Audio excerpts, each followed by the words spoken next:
You're listening to the Hour of the Time. I'm your host, William Cooper.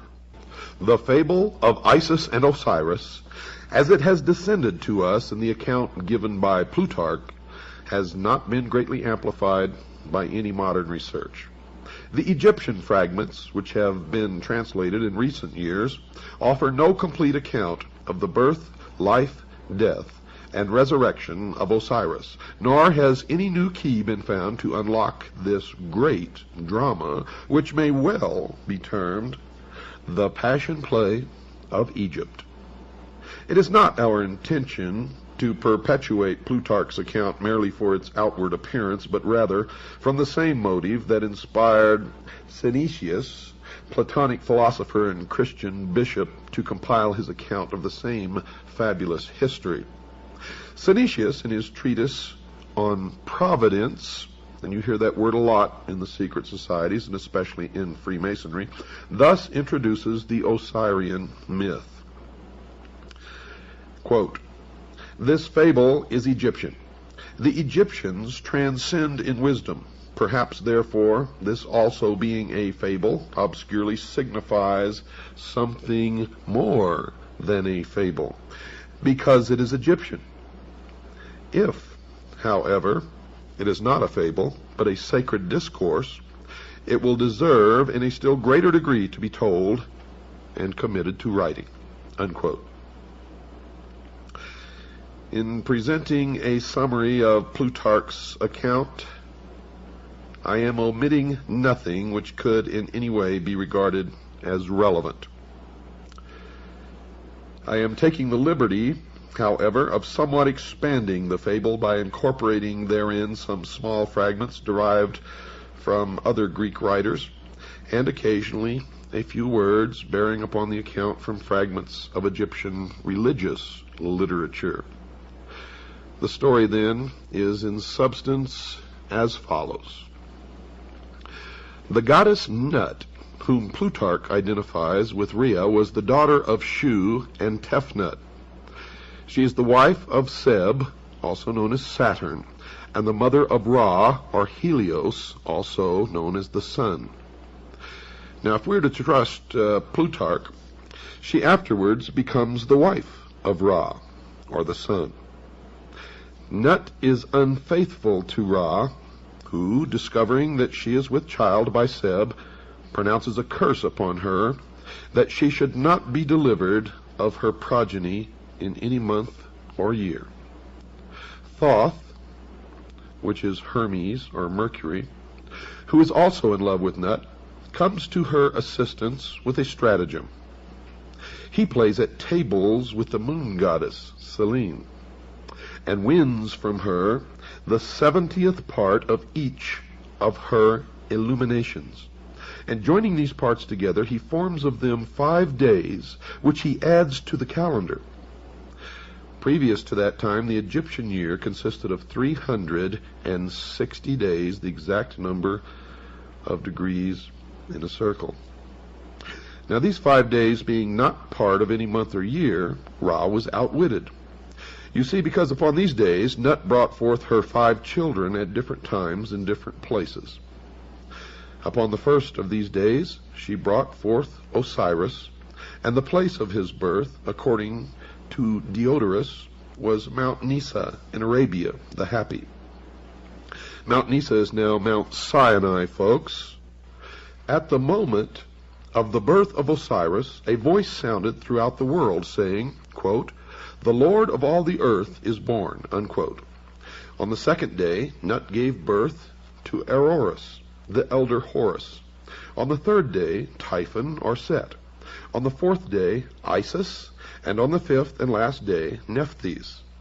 The Egyptians, therefore, regard the 5 days, which they term the epact or superadded, as the birthdays of the gods, especially venerating the fourth of them, upon which the benevolent goddess Isis came into being. Plutarch further on announces that the 5 children of Nut were not all of the same father, thus contradicting his earlier statement. For he says that Osiris and the elder Horus were the children of Ra, that Isis was the daughter of Thoth, and only Typhon and Nephthys were actually the offspring of Seb.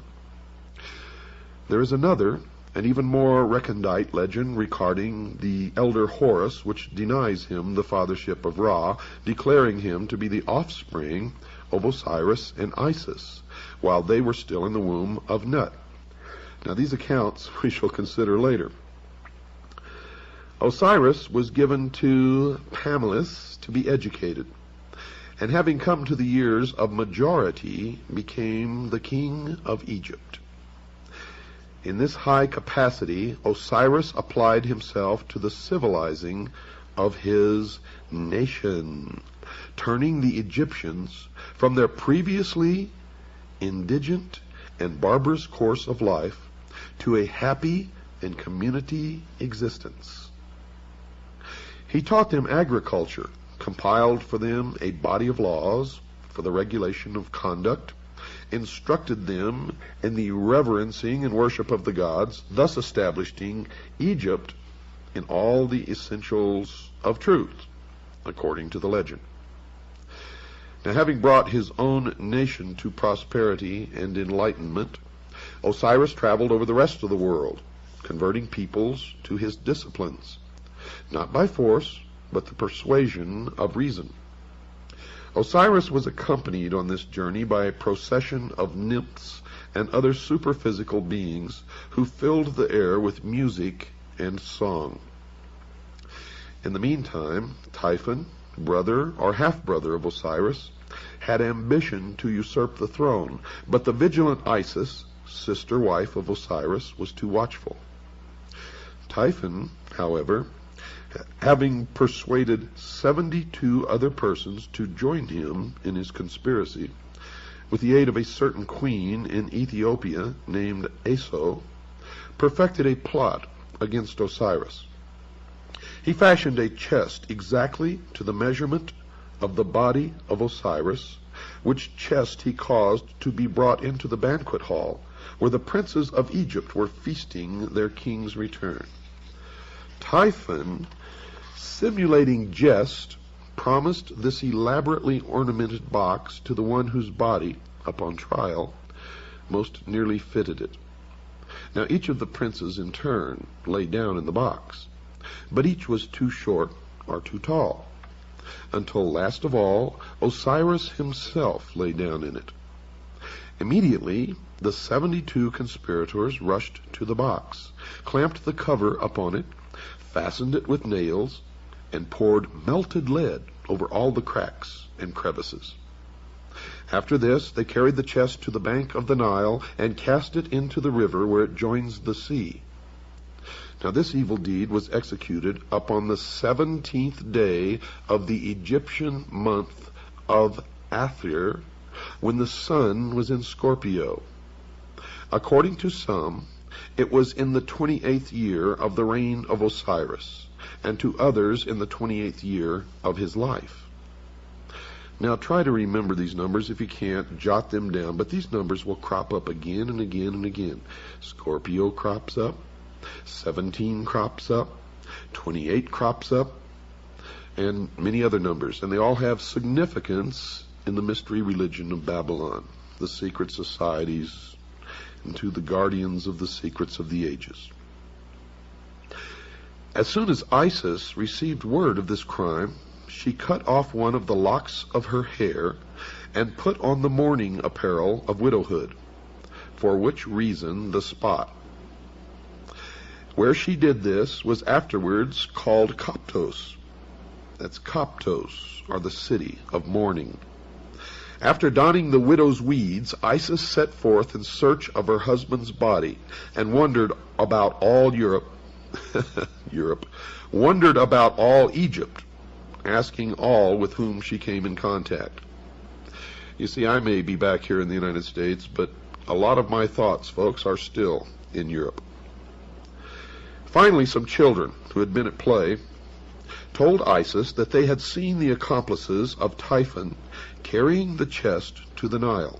For that reason, Egyptians regard the words of children as oracular and pay great attention to them.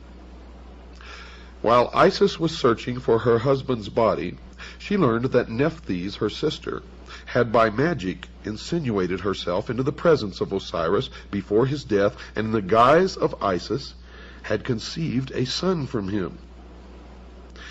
Now Isis sought out the child, which Nephthys has deserted for fear of Typhon's anger, and adopting it, attached it to her person as a constant guard and attendant. This was Anubis, the dog-headed god, who appears in the Book of the Dead and in many of the Egyptian hieroglyphics. After some time, Isis learned that the chest had been carried by the sea to the coast of Byblos. Now, Byblos is also the name for book or Bible, where it had lodged in the branches of a bush of tamarisk, which had grown up miraculously about the sacred receptacle and concealed it within its trunk. Now remember this tamarisk, and remember that it is a tree. The king of Byblos, amazed at the miracle, caused the tree to be cut down, and from the trunk containing the box, he made a pillar to support the roof of his palace. Now by magic, Isis discovered this, and traveling immediately to Byblos, attached herself to the suite of the queen as a nurse to her children. At night, when all the palace was asleep, Isis transformed herself into a swallow and fluttered around the column, bemoaning her fate in strange, sad notes. In due time, Isis revealed her divine nature and asked that the pillar be cut down.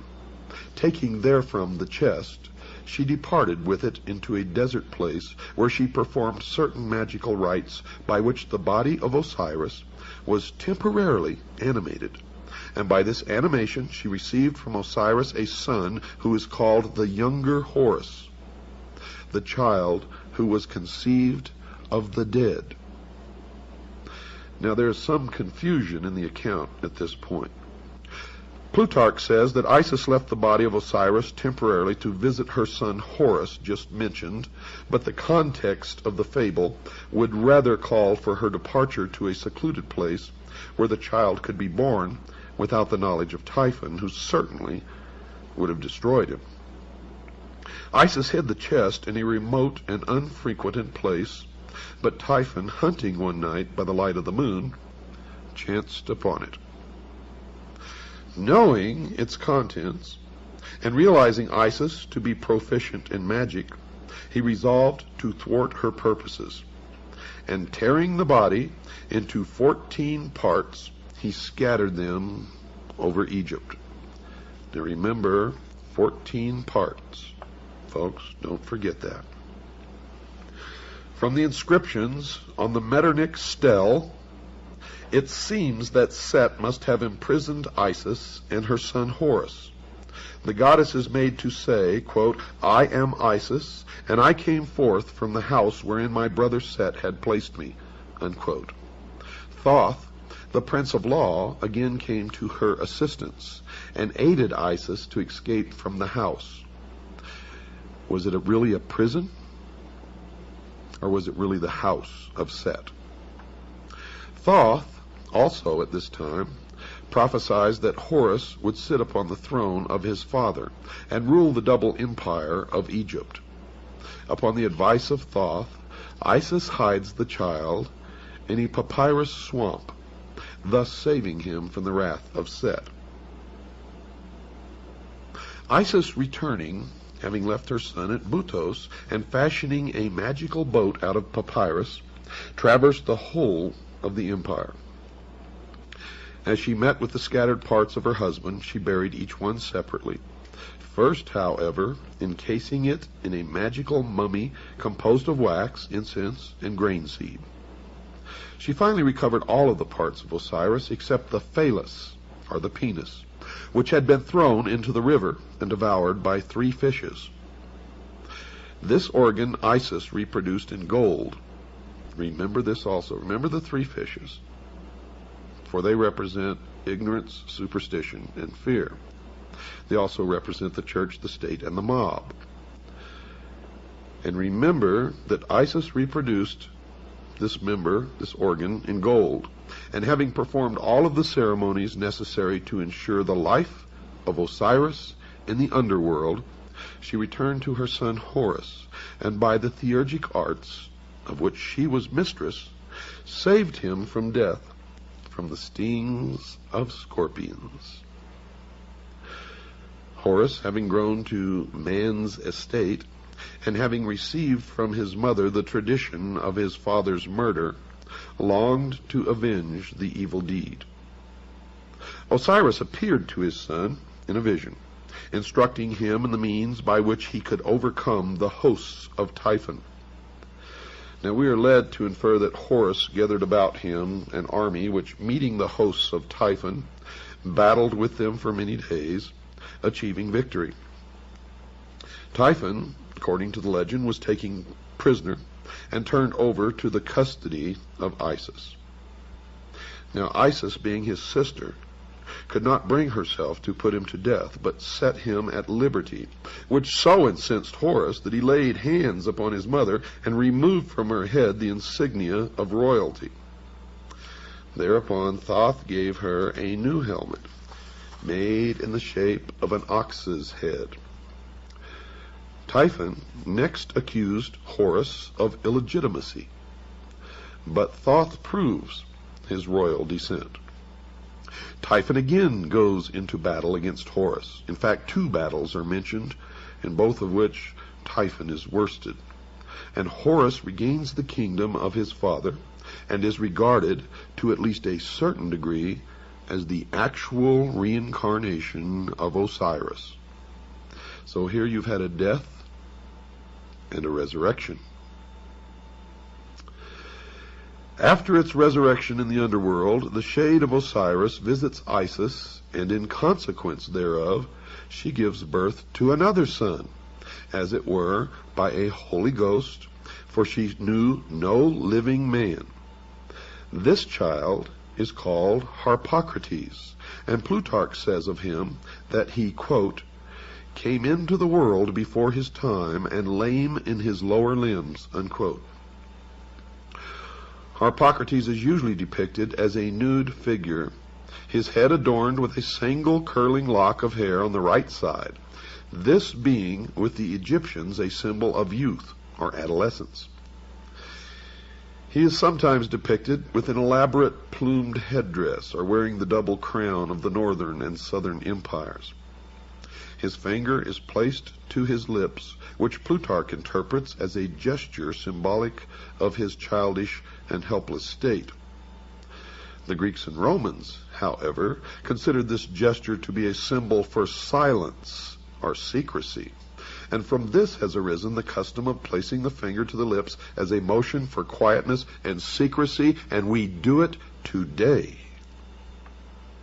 Statues of the god Harpocrates were placed at the entrances to temples and sacred retreats where the dramas of the mysteries were performed, as a sign that silence and secrecy should be observed in the holy places, and that all initiates were bound by vows of discretion.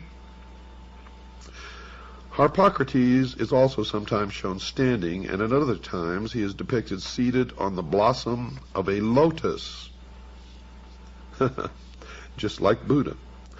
Although he is usually figured with childish immaturity of body, the imperfection of his lower limbs, as described by Plutarch, is not apparent in any of the Egyptian drawings.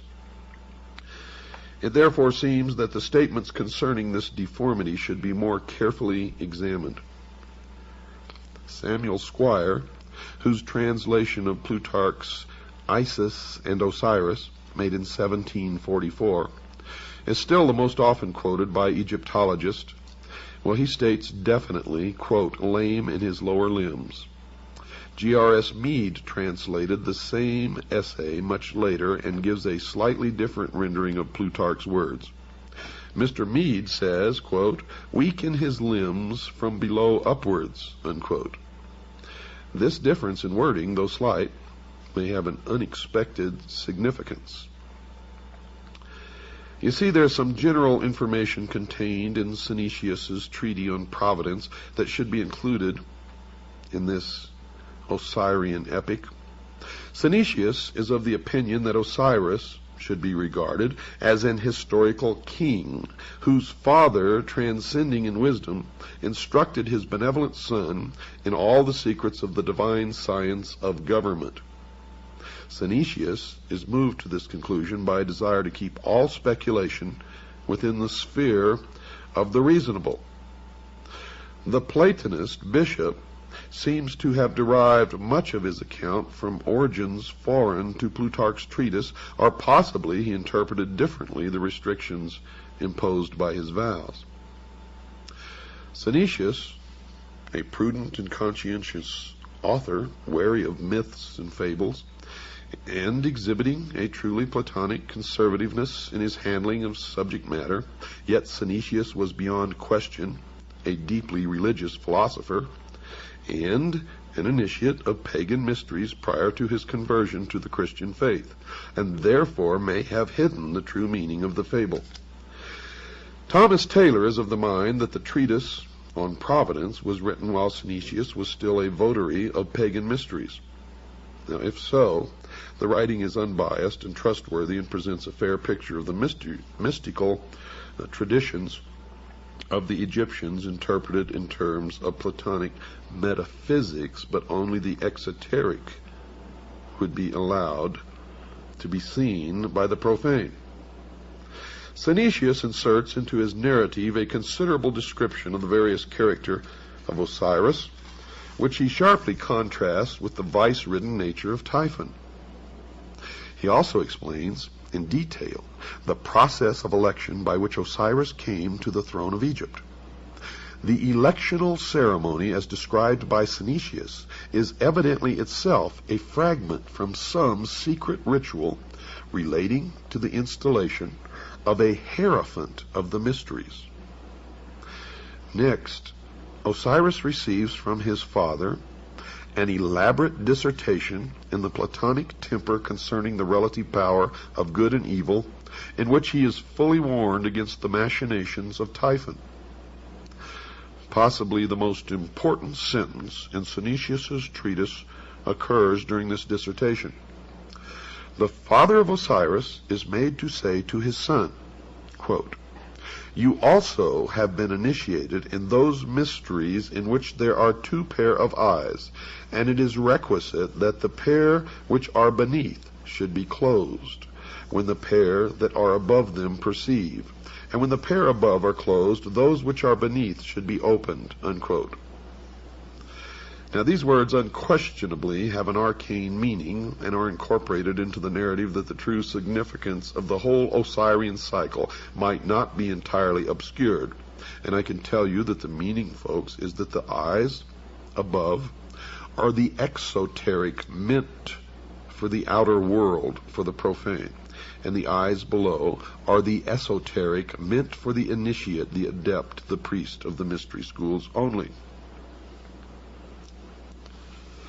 Synesius does not describe the death of Osiris, but merely reports his vanishment and final restoration to the throne. In the latter part of the story, there was also introduced a certain philosopher who was a stranger in Egypt. This philosopher predicts the fall of Typhon and is an eyewitness to the recrowning of Osiris. Synesius says of this philosopher, quote, "He likewise then learned some particulars about Osiris which would shortly happen, and others which would take place at some greater distance of time, viz. When the boy Horus would choose as his associate in battle a wolf instead of a lion. But who the wolf is a sacred narration, which it is not holy to divulge even in the form of a fable," unquote. Well, the lion, we know, has always been of the tribe of Judah. Such is the amazing tradition of the good king Osiris, the first victim, the first mummy, and the first resurrection. He dies and is born again in three forms. First, as god of the underworld, where he rules the justified dead. Second, as the younger Horus, in whose form he battles for his own honor. and third as Harpocrates, the silent child. The latter two forms are regarded as incarnations or embodiments of his very self, yet he exists independent of them as the judge of shades and the lord of the resurrection. Now we know that Osiris was also known as the sun, and Horus was known as the child, or the young Osiris, the young Horus, the baby Horus. So after the sun set in the west, when it rose the next morning, it rose as the young Horus, and as it went across the sky, it became Osiris and then the elder. But in the legends, it's differently at different times Osiris or Horus. Horus the younger, Horus at his peak strength at noon, and Horus the elder. It is also Osiris. So you see that these figures intermingle in the legend, but it all has meaning, and it will all be clear to you at a later time. Now, just because you don't understand some of this and you may be a little lost, don't worry, it will come together. Don't miss one single word of this series of episodes of the Hour of the Time. If you do, I can guarantee you will regret it for the rest of your life. We're going to stop right now, folks. We have to take a break. I will be back right after this very short pause. Nearly all writers attempting an interpretation of the Osirian cycle have recourse to Plutarch. It has seemingly never occurred to Egyptologists that this eminent priest of Delphi might have purposely confused or distorted the fable, or, if not that, might certainly have misdirected the attention of the reader from relevant to irrelevant explanations. Two factors must certainly be taken into consideration when reading Plutarch. First, he was an initiated priest of the mysteries. Of this there can be no doubt. For he himself says, quote, "For the mystic symbols are well known to us who belong to the brotherhood," unquote.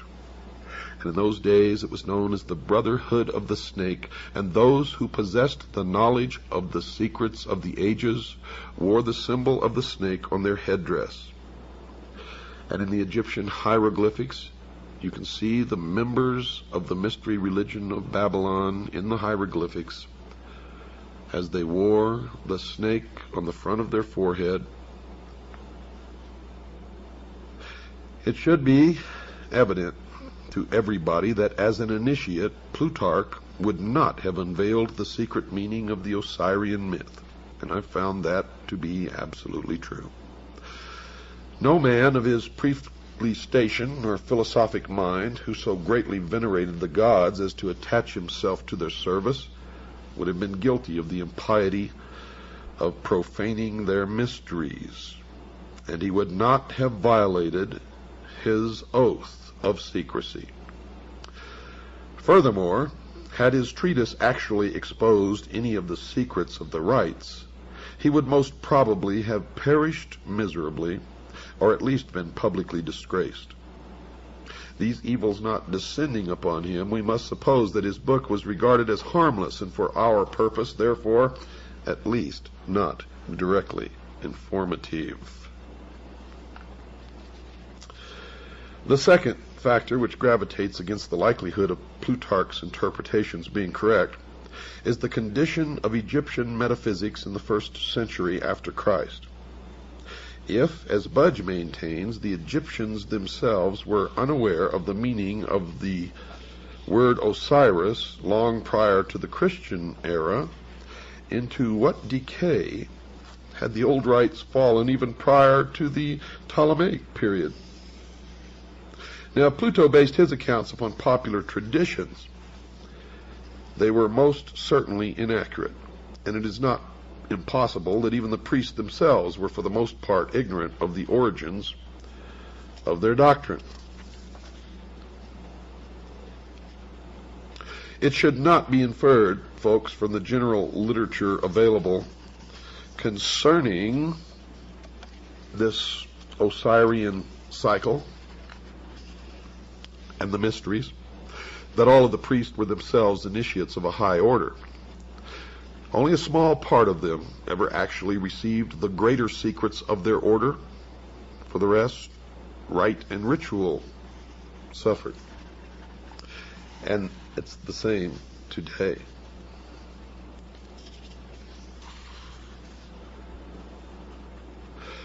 Democritus spent a great part of his life in Egypt, and from the priests of that nation he secured the foundation for his celebrated doctrine of atoms. That's right, folks, atoms, A-T-O-M-S. A doctrine which has survived as a scientific fact to this day. From all these different philosophers who visited Egypt, we shall secure a better estimation of the profundity of Egyptian learning than from even the Egyptian writings themselves. Plato went to Egypt and was initiated into the mysteries in the Great Pyramid, where he lay for 3 days and 3 nights in the sarcophagus, during which he was imparted knowledge which he was to guard, protect. He describes his initiation in his writings. I suggest that you read it. If we can assume the pragmatic viewpoint that the substance of matter is to be determined from its consequences, then we must indeed highly reverence the wisdom of the Egyptians. For it seems that first among the consequences of that wisdom is civilization itself. That cannot be doubted. Civilization is no fable, nor is it a progeny of myths, but that which is real and substantial. And it bears witness to a profound and superior wisdom, which must have existed over a great period of time, and have been communicated to at least a privileged few since the very beginning of man's cultural impulse. Now we can also take the example of Pythagoras, the great philosopher. While a youth, if we may credit Iamblichus, associated himself with Thales of Miletus, from whom he gained a considerable knowledge of the mysteries. Thales, being at that time of great age and infirm body, apologized for his incomplete understanding of the sacred doctrines, and urged Pythagoras to visit Egypt, the motherland of wisdom, as it was called in those days. Iamblichus wrote that Thales confessed that his own reputation for wisdom was derived from the instruction of these priests, but that he was neither naturally nor by exercise endued with those excellent prerogatives which were so visibly displayed in the person of Pythagoras. Thales therefore gladly announced to Pythagoras, from all these circumstances, that he would become the wisest and most divine of all men if he associated with these Egyptian priests. Iamblichus then describes the journey which Pythagoras made to Egypt, how en route he was initiated into the mysteries of several nations, and at last, arriving at his destination, was received by the Egyptian priests with respect and affection. He associated with the Egyptian philosophers for some time, and after demonstrating by his sincerity and consecration that he was worthy to associate with the initiated, he was at last admitted into the secrets of their orders. Quote, he spent, therefore, observes Iamblichus, 22 years in Egypt, and the adyta of temples, astronomizing and geometrizing, and was initiated, not in a superficial or casual manner, in all the mysteries of the gods. Pythagoras must be acknowledged among the first of those divine men to whom the race is indebted for the principles of science, art, and philosophy. And are we to presume that so noble an intellect could have spent 22 years pursuing fabulous shadows in Egyptian crypts? If, as some have asserted, Osiris signified merely the Nile, and Isis the black earth rendered fertile by its inundation, could such a fable have so greatly stimulated the admiration of Pythagoras that he would have spent a score of years in the assimilation of the idea? I don't think so. Or again, would he have spent this great length of time, the very best years of his life, in memorizing the myth-encrusted history of an ancient king who at some remote period had reigned in Egypt and whose memory seemed sufficient to inspire a vast civilization for some 6,000 years? By the way, that's the exact number of years in the calendar of the Mystery School and of the Freemasons. Or would he approach the matter from another of these explanations? Would Pythagoras have pounded himself for a score of years against the walls of Memphis and find himself fully rewarded by being informed with bated breath by some archimagus that Isis is the dog star? I think not. It's not impossible that in the course of its long and illustrious history, folks, Egypt devised many opinions relative to her sacred myths, but no such explanation as involved Egypt alone, her histories, her heroes, or her agricultural problems, could have caused illustrious men from all parts of the world to have visited her in quest of essential wisdom, the central core of which is the myth of Osiris, Isis, and Horus, known as the Osirian cycle.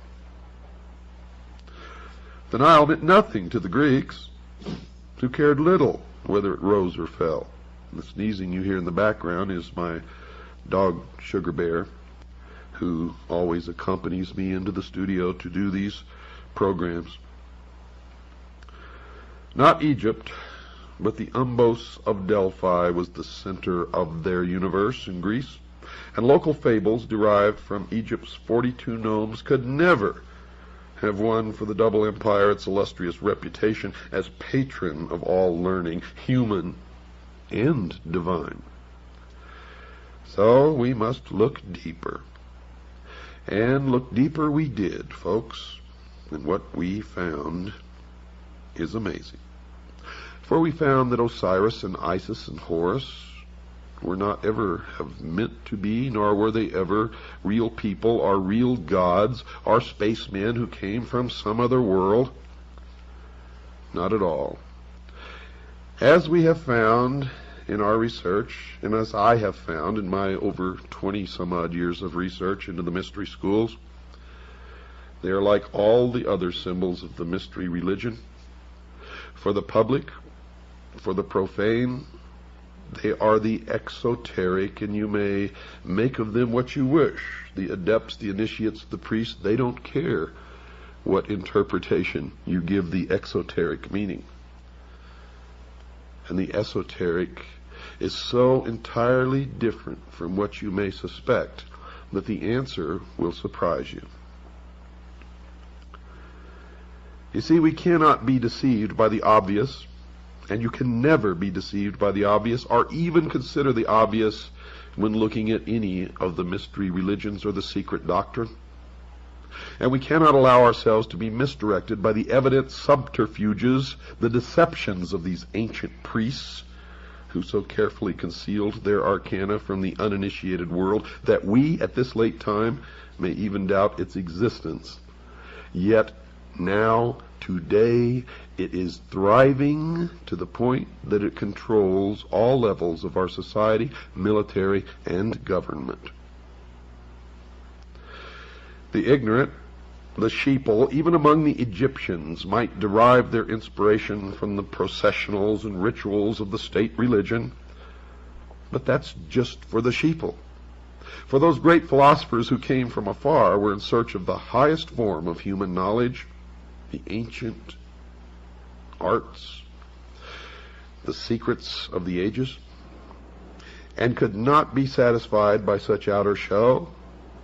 Had these fables been but hollow and unsubstantial forms, Egypt would have been the ridicule of the wise, who would speedily have exposed her sham and reduced her vain pretense to a humble state. But this did not occur. You see, the initiates of her mysteries, returning to their own countries, not only felt themselves more than repaid for their hazardous journeys and long vigils, but furthermore, They became founders of distinguished systems of thinking, disseminators of useful knowledge, and in all cases bore witness to a broad and deep learning, and they always took with them a plan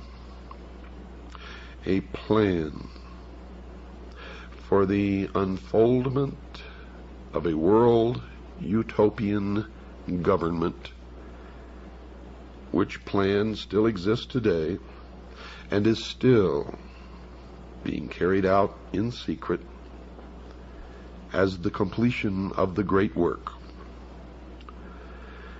Diodorus describes two famous columns erected near Nysa in Arabia, one to Isis and the other to Osiris. Now remember, Osiris and Isis never lived, they were not real people, and they were never gods. They are symbols for something much deeper. So when you listen to the interpretation of the inscriptions on the columns, remember that. The column to Isis bears this inscription, quote, "I am Isis, queen of this country. I was instructed by Mercury. No one can destroy the laws which I have established. I am the eldest daughter of Saturn, the most ancient of gods. I am the wife and sister of Osiris the king. I first made known to mortals the use of wheat. I am the mother of Horus the king. In my honor was the city of Bubastis built. Rejoice, O Egypt, rejoice, land that gave me birth," unquote. The column to Osiris bore these words, quote, "I am Osiris the king, who led my armies into all parts of the world, to the most thickly inhabited countries of India, the north, the Danube, and the ocean. I am the eldest son of Saturn. I was born of a brilliant and magnificent egg, and my substance is of the same nature as that which composes light. There is no place in the universe where I have not appeared, to bestow my benefits and make known my discoveries," unquote. And the rest of the inscription, of course, was destroyed. Now, while the inscription on the pillar, or the obelisk in honor of Isis, may be veiled, the inscription on the obelisk dedicated to Osiris is certainly not. He was born of a brilliant and magnificent egg, and his substance is of the same nature of that which composes light. There is no place in the universe where I have not appeared. Osiris, of course, was the sun. In examining Plutarch's treatise, the introductory remarks appear of special significance. Yet, folks, these remarks are wholly ignored by Egyptologists who are content to confine themselves entirely to the fable which constitutes the larger part of the writing. If Plutarch, by any word or symbol, reveals even a small part of the sacred mystery, it is to be found in the following words, quote, "For Isis, according to the Greek interpretation of the word, signifies knowledge, as does the name of her professed adversary, Typhon, signify insolence and pride. A name, therefore, extremely well adapted to one who, full of ignorance and error, tears in pieces and conceals that holy doctrine, which the goddess collects, compiles, and delivers to those who aspire after the most perfect participation of the divine nature." Now, if you have a keen intellect, you can all decipher everything else that I'm going to tell you on this program and probably the next one in that short paragraph. And I'll let you ponder that as I continue. Osiris, the black god of the Nile, must be regarded as the personification of an order of learning, for Plutarch identifies him beyond question with the holy doctrine or the mystery tradition. Now remember, I told you Osiris is the symbol of the sun, but the sun was the symbol of the power of the all-encompassing God of the universe. And later you're going to learn that the light, or the sun, represents something even deeper. It represents, dear listeners, primordial knowing. the gift of intellect. And where people can read these myths and think that these people really worship the sun or some god somewhere, they are mistaken. For the true object of their worship is the intellect. And through the use of that intellect, they believe that man will become God. As Thoth personifies the whole sphere of knowledge, and it was through his assistance that Osiris came into being, so Osiris embodies the secret and sacred wisdom reserved for those who were proficients in the ancient rites.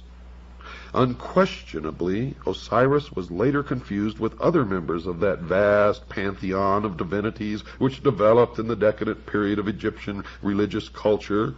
But to the elect, the initiate, the adept, the priest, he represented to the end primordial knowing, that utter realization of truth, undefiled by intellection, unlimited by any mortal procedure, uncircumscribed by the limitation of thinking. You see, he signified not only that divine at-one-ment with the absolute, which is the end of all illumination, but by his life, death, and resurrection revealed the means by which mortal consciousness could achieve that end. Now remember, at-one-ment. Thus Osiris becomes a dual symbol, being in the first place the esoteric wisdom. Esoteric, folks, means hidden. So he represented in the first place the esoteric wisdom itself, and in the second place the composite order of initiates through whom that tradition was perpetuated.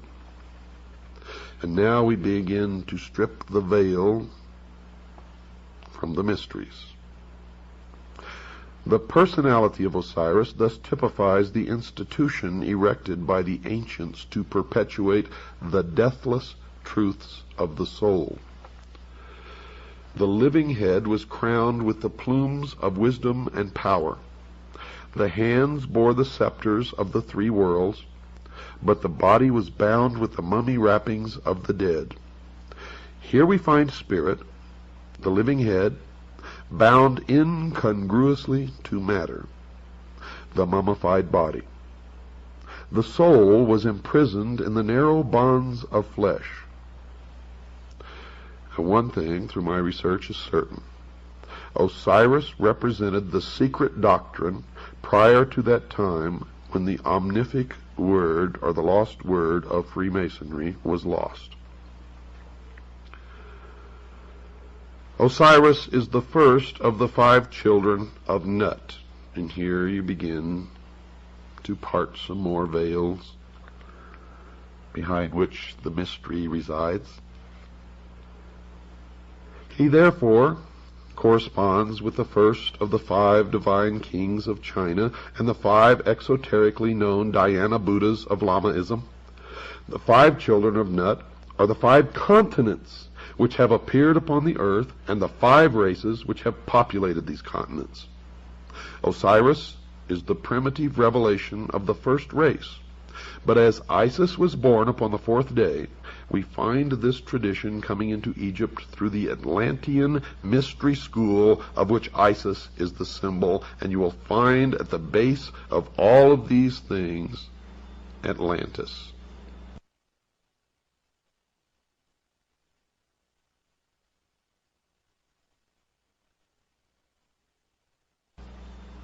In this country, the Freemasons established the city of Atlanta as the new Atlantis.